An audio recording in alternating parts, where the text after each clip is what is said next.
Welcome to the second lecture in this series on fault tolerant control. So today we are covering two other active fault tolerant control approaches that are called the virtual sensors and virtual actuators. So the motivation for these two approaches is rooted on the limitation of the model matching approach. So in the case of the model matching, the issues were that the controller had to be redesigned, and there were strong geometric assumptions on faulty system matrices.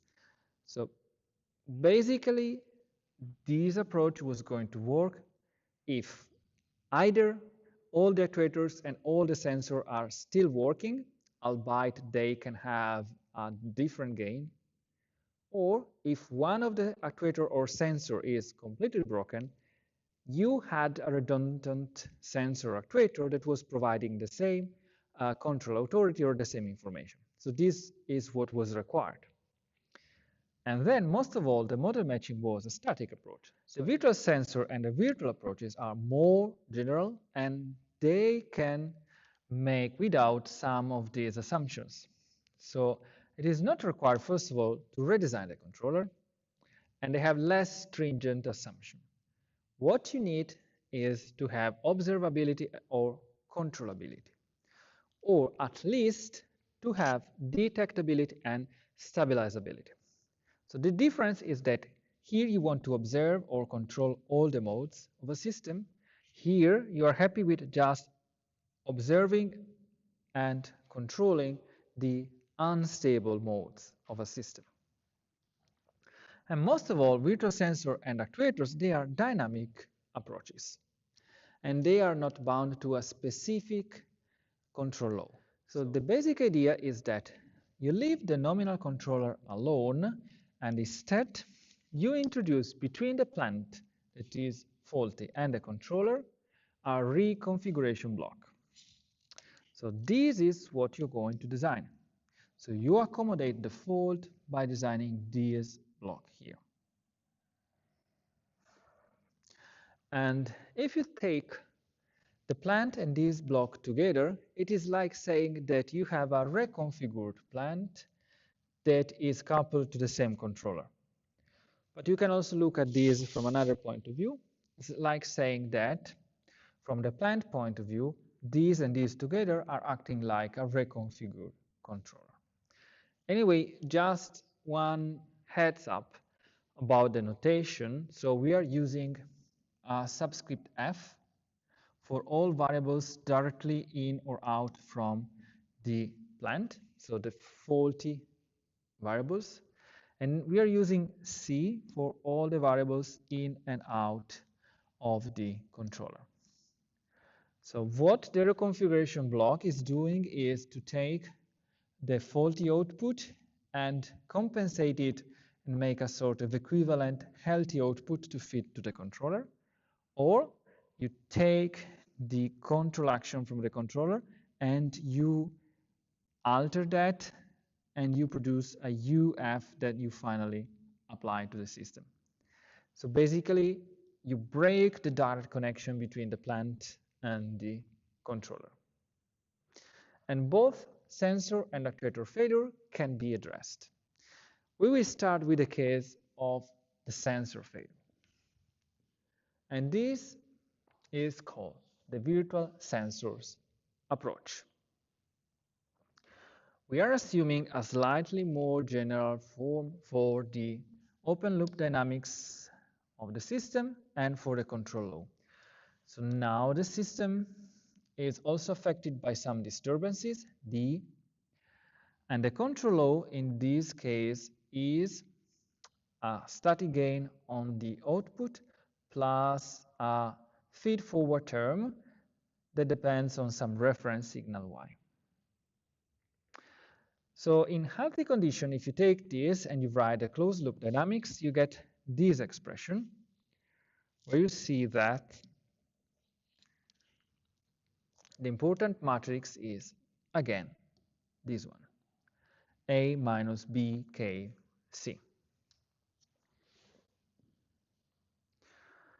The virtual sensor case, we assume that a fault is completely disabling a sensor. So it is nulling one row of C, and what you get is the faulty matrix CF. So why don't we consider the case where a sensor maybe has just a gain fault? Well, because that case can be easily dealt with the model matching. So the interesting case that the model matching was not able to always address is the case where one sensor or more than one sensor are completely gone. So the virtual sensor is indeed focused on this case.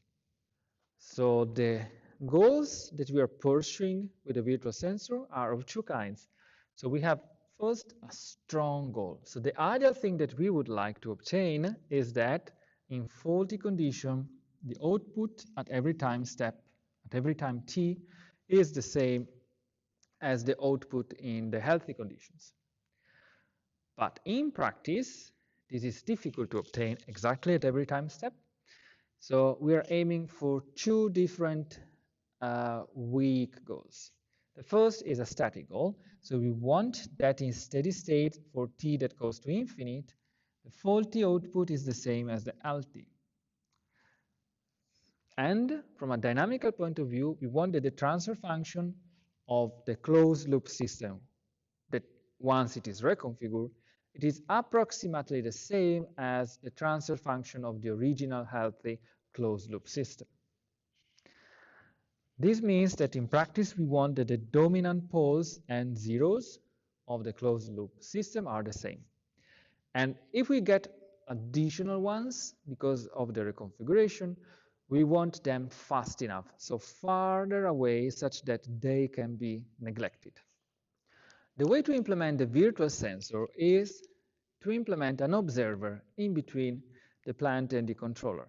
And the idea is that this observer is recreating, re-estimating the variables that we no longer measure because we have a completely failed sensor.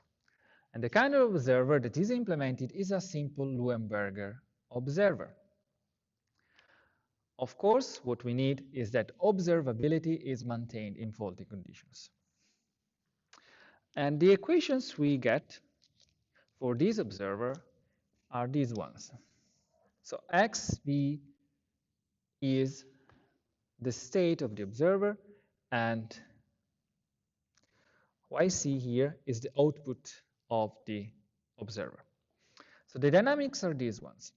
So we have the state dynamics has this matrix AV that multiplies the state of the observer plus this matrix BV that multiplies the input to the observer. So remember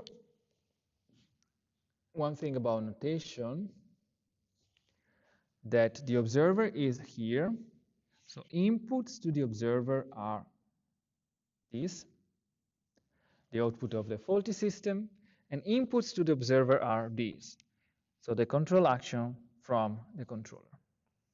So these are the two things that go into our observer. And what goes out is YC and UF. So notation-wise, remember that, please. Okay, so we have YF here, and we have UC here. So YF is multiplied by the observer gain L.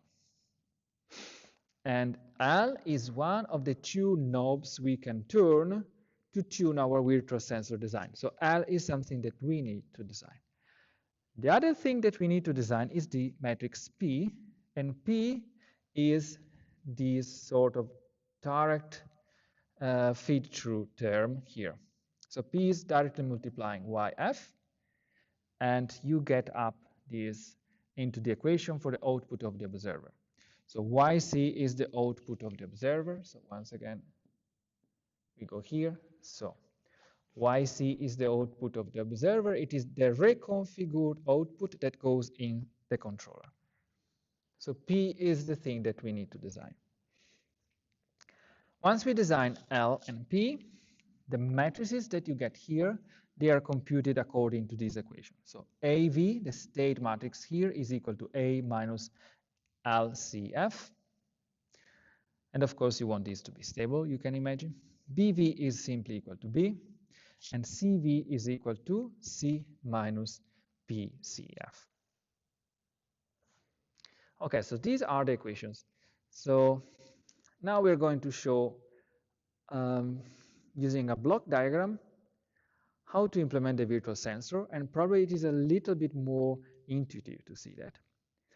And then we're going to do an analysis and show that by implementing these equations, we can indeed pursue those two weak goals that we set for ourselves. So first of all, the block diagram. So if you take all the equations you had before and you implement a block diagram, you see that this is the plant. So you have disturbance multiplied by E, so input multiplied by B. So you have this loop here for the dynamics. You have the A matrix here. You have the faulty output matrix CF here. So you have YF, that is the output of the faulty system. It goes in your virtual sensor, which is an observer, because you see you have this output error feedback term here, because you have YF minus this output, this estimation from the observer. You have B here that multiplies UC. You have the loop here for the dynamics with the A matrix. And then the only thing that is a little bit different with respect to a normal observer is that you have two ways of computing the output. So one way, you multiply it by CF, and it goes here for the internal loop of the observer. But this is not what is fed externally. So externally, what you get is XV multiplied by CV. So you get a term that we call Y delta here. And this is summed with the original YF times P. So if we go back, it is this equation. So this is also called Y delta.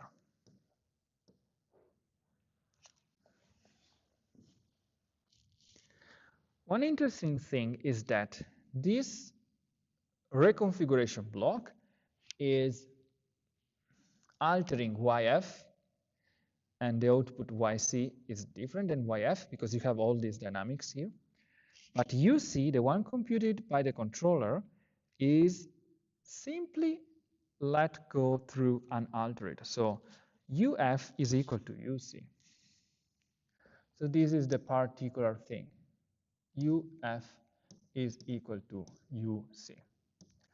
So the virtual sensor basically just needs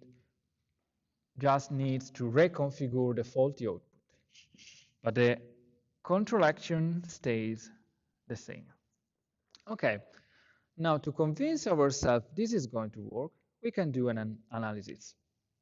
So we start by writing the dynamics of the faulty plant and the virtual sensor together. So it's like extending the state with XV. So we have this column-wise concatenation of the state, XF and XV. So now the dynamics is described then by this block matrix. So you have A, the dynamics of the system, the faulty system. Basically A is the same, only C is altered by the fault. Then you have the dynamics of the observer, and then you have this off-diagonal term. Both are affected by B. Only the plant is affected by the disturbance, and this is the output equation. Okay, so what we can do is to introduce a new variable, and this new variable is the observation error X delta. So we write X delta here now, and if we just do the math, we get a new state matrix that is diagonal, which is nice. So we separated completely the dynamics of the faulty plant and the dynamics of this difference system here, which is still dominated by the dynamics of the observer anyway. This is A minus LCF, the dynamics of the observer, because you have it here, A minus LCF. And then what we got is the input is affecting only the first part. Now the disturbance is affecting both, and the output is this one. And the initial conditions are computed like this. Finally, if we compute a closed loop dynamics, we get this expression, where you see you have the original closed loop dynamics matrix here, you have still the matrix of the observer, and then you have this diagonal term. But one interesting thing is that YF now is independent of the virtual observer, as we wrote it here. Because you see we have a 0 here that is multiplying x delta. So we can simplify our analysis a little bit if we consider the case where the reference and the disturbance are 0. And because of linearity, we can do that. And then we get this expression. And we see that indeed this matrix is the same as before, but I just want to stress out that this is coming from the faulty system dynamics.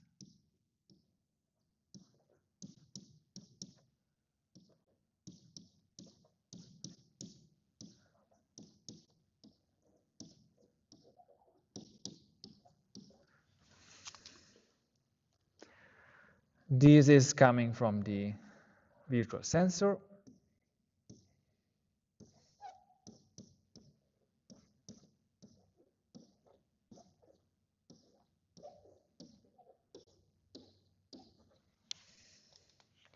And here we have a cross coupling.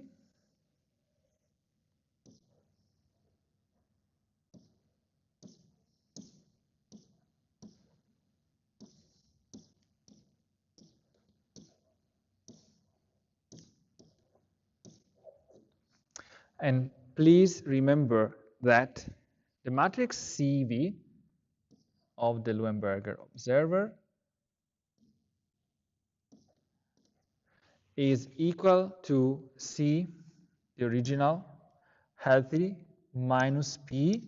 P is the matrix that we design, and C that multiplies CF. So remember this. So maybe now here you see the importance of what is the effect of the two design parameters in the virtual sensor. So L, that is here, needs to make this stable, and P, that is here, can be used to make this cross-coupling term as small as possible. Because we will see that if we can make this exactly 0, then we have perfect reconfiguration. So we would like to design P in order for CV to be equal to 0.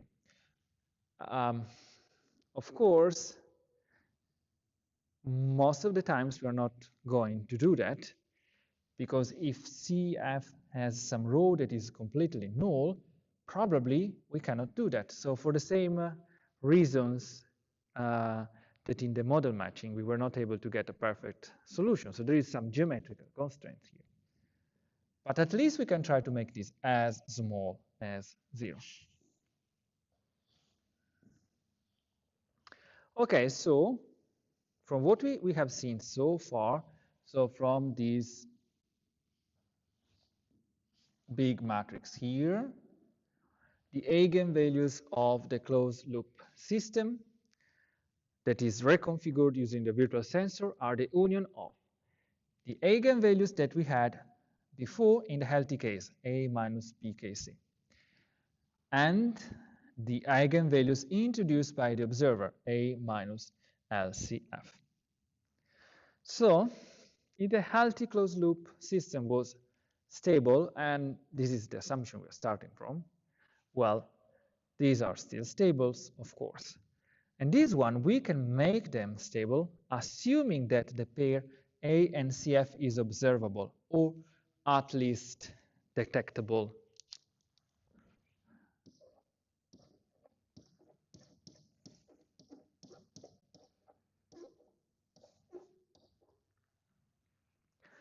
And the way to do that, of course, is to properly design the gain L.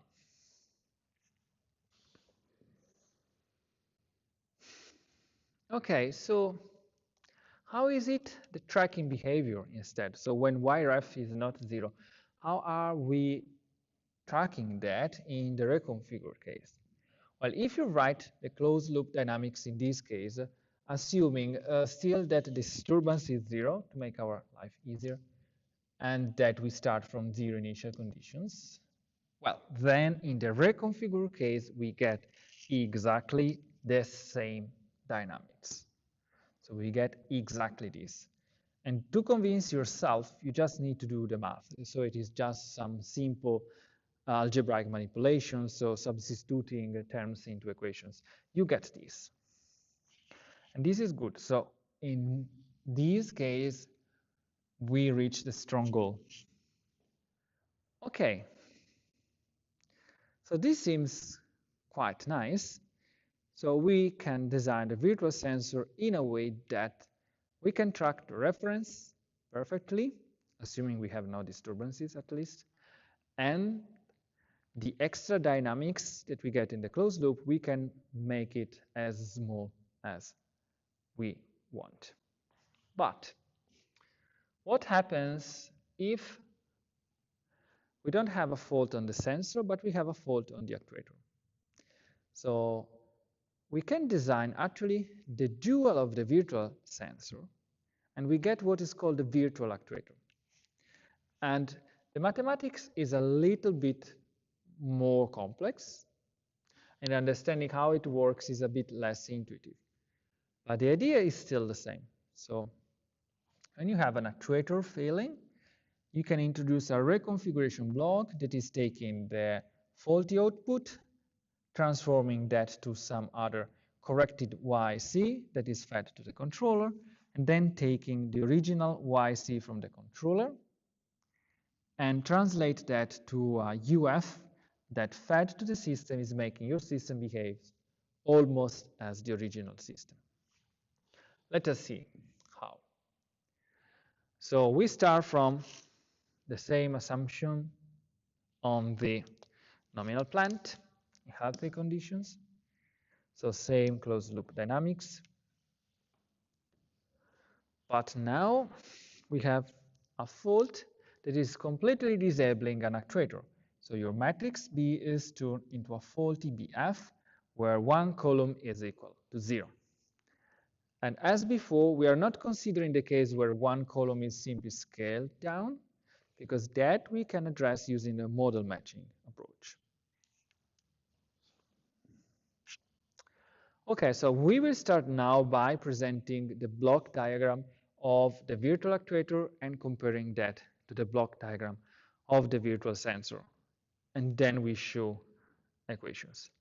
So if you look at the virtual actuator, it is some way the mirror version of the virtual sensor, but there is some difference. So in the virtual sensor, you had two design parameters that were L, the feedback gain, and P, this sort of direct feed-forward gain. In the case of the virtual actuator, you have M and N. So M still has the role of a feedback gain here, and N has still the role of a direct feed-through. But now the direct feed-through is on the control action. And here we had it on the output of the plant. But there is anyway a difference. So in the case of the virtual sensor, we had that output was altered by the control action was going through the reconfiguration block unaltered. So UC was equal to UF. In the case of the virtual actuator, neither is going through unaltered. So YF is not equal to YC. So you see that YC is YF plus this Y delta here. And UC is not going directly to the plant. So UF is UC multiplied by N plus this U delta here. So that's the difference. And then you can see also some parallel So here you had one input gain, but two different output matrices. Here you have only one output matrix, but you have two different input gains. So from this point, you have a sort of mirrored version. Okay, but now we need to go more deep, write down these equations, and do some analysis in order to see why and how the virtual actuator is working. So the equations are these ones. So these are the equations of the virtual actuator.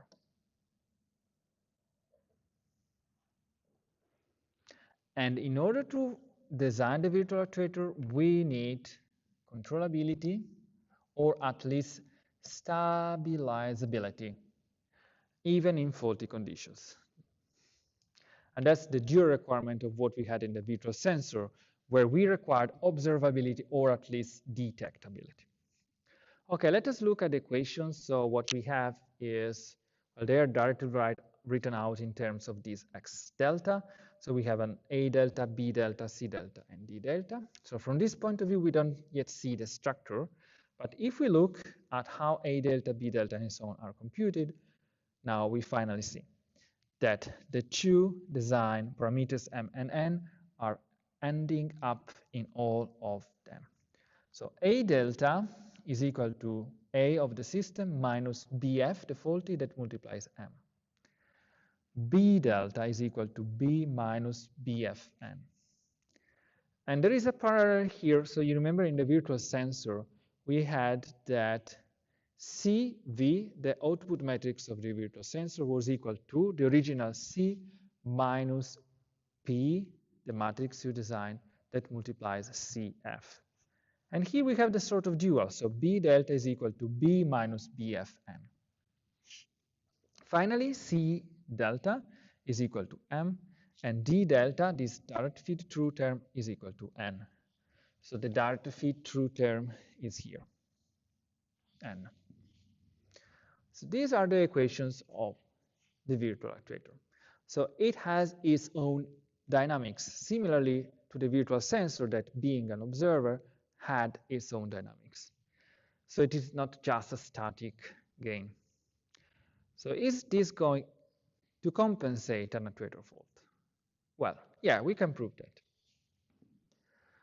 So first of all, as before, we write the plant dynamics in open loop with the virtual actuator. And so we get this. So you see that still the same trick. We extended the state. We take the column-wise concatenation of this faulty state and this new state of the virtual actuator, x delta. So in their dynamics, you see that you have this block matrix. You have A here. So the faulty dynamics depends on itself using the same matrix as before. Then you have this cross-coupling term, BFM. And then you have A minus BFM. It is the matrix describing the dynamics of the virtual actuator. And again, this is the dual of the virtual sensor. So in the virtual sensor, you had A minus LCF. Here you have A minus BFM. Then you have these two different input gains, as we noticed before in the block diagram. And then you have the influence of the disturbance just on the faulty system. And then you have this output here. And you see the matrix, the output matrix C is the same. You don't have two different output matrices, as we already noticed. So C, you have only one C here. Okay. Anyway, as we did before, in order to simplify the analysis, we introduce a new state, and this time we call it x hat, and we introduce it in the place of xf. So now the new state is no longer xf something, but is x hat and then x delta.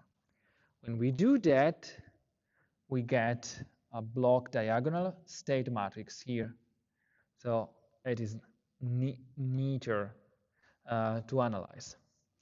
This still we have two different input matrices, and now what we get is that YC only depends on X hat.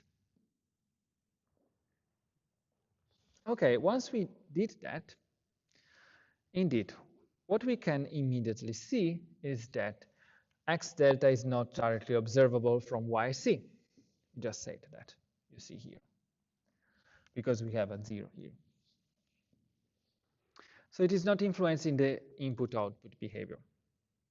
So at this point, we can rewrite the dynamics of the reconfigured plant like this.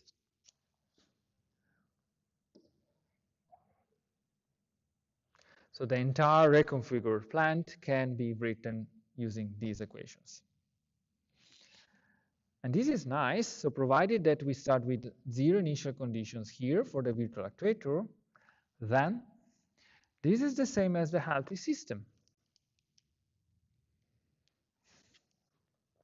So it seems really, really nice, but we also need to analyze now the autonomous behavior and the tracking performances. And we will see where the choices for the design of M and N are going to affect the results. So if we make, again, the simplified assumption that the reference and the disturbances are 0, we can write the closed loop dynamics like this. So we have this A minus B K. C is the one of the healthy system. It is affecting X hat. And X delta is affected by A minus BFM. So you can see that M should be designed in a way that this is stable. And we have another off-diagonal term here, B delta KC. So this is similar to what we had in the virtual sensor. So in the virtual sensor, you remember, instead of having an off-diagonal term here, we had one here. And that was the one that we wanted to make as small as possible. And similarly here, we would like to have this small. So it means that we want B delta to be 0 or very small. And if you look at the definition of B delta, you see that B delta is equal to B minus BFN. So here is where N is entering the game. So if we can design N in a way that this is 0, then you get that cross-coupling out of the way. So you get some perfect accommodation. But as we said for the virtual sensor, the same thing goes on here. So as BF is going to have one column that is exactly 0. So if BF was not redundant, so if you don't have redundant actuators, then you can't choose an N that is making this 0. Again, the same geometrical constraint that we had in the model matching case. So, but at least you can choose N to make this as small as possible. Okay, so summing up, the eigenvalues of the closed loop reconfigured systems are the union of, again, similar to the virtual sensor, the original eigenvalues of the healthy system and the one introduced by the virtual actuator. So again, we are assuming they are good already, these ones, and these ones can be made stable, and also you can make them fast enough such that they are farther away from the ones from here by choosing M. And to do that, we can make them stable if the pair ABF is stabilizable. If it is also controllable, we can move the poles of this one wherever we want. And this is even better. Okay, now we can look at the input-output behavior of the closed-loop system. So we put YRF back into the equation. And in closed loop, we have this. So this is, of course, the same. YRF is multiplied by BV here and B delta V here. So in order to analyze that, we can introduce yet another term that is E. This error here is equal to V y ref minus K y C. E is actually the term that you see here. And if you reorganize and rewrite the equation, you see that E is the term that is feeding a system that we call difference system. And this is the nominal closed loop system. So said in another way, the reconfigured closed loop system can be explained as the connection of the original nominal closed loop system and this difference system. And E is what is connecting the nominal closed loop system to the difference system.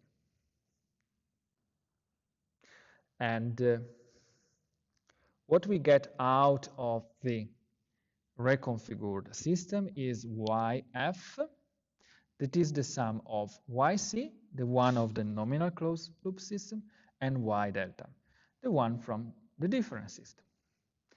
So this is maybe quite a circuitous way, but if you look at these block diagrams, you can see that if this difference system can be made as small, the effect of that as small as possible, then the faulty system is behaving like the nominal closed loop system.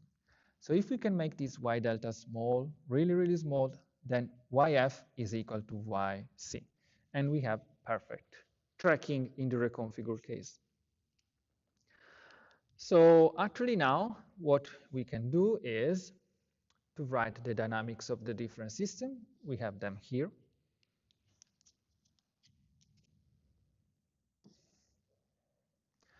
And then we should ask ourselves in which case this is going to be small. And you can immediately see that what is driving the dynamics of this one is E, and E is here multiplied by B delta. So you may remember that B delta was occurring as an off-diagonal term previously when we were looking at the entire closed loop system dynamics. And we said, okay, if we can make B delta equal to 0, we are happy. And now we see immediately why we are going to be happy. Because if B delta is 0, it's like cutting this connection, and then the only thing that you see here is the transient of the difference system at the beginning, but then this is going to be 0, because this is stable. We design it in a way to be stable. So this is going to dump down to 0. So if we can cut this, Y delta is going to 0, and then YF is perfectly behaving as in the nominal case. The problem, as we said, is usually this is not possible. So we have always some leakage, some coupling from the nominal closed loop system to the difference, and this is poisoning YF back. But at least, can we make B delta as small as possible? Well, this is what we said before that we would like to do. And we can do that by choosing N. So B delta is B minus BFN. So if we can choose N to make this small, as we said, and as we've shown in two different ways, we are going to be happy. Here is the off-diagonal there.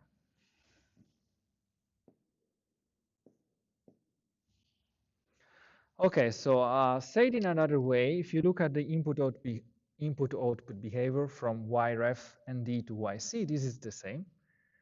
But as we said, from YREF and D to YF, this is affected by the difference system. So from this to YC is the same, of course. But from this and from D to YF, then we have the effect of the difference system.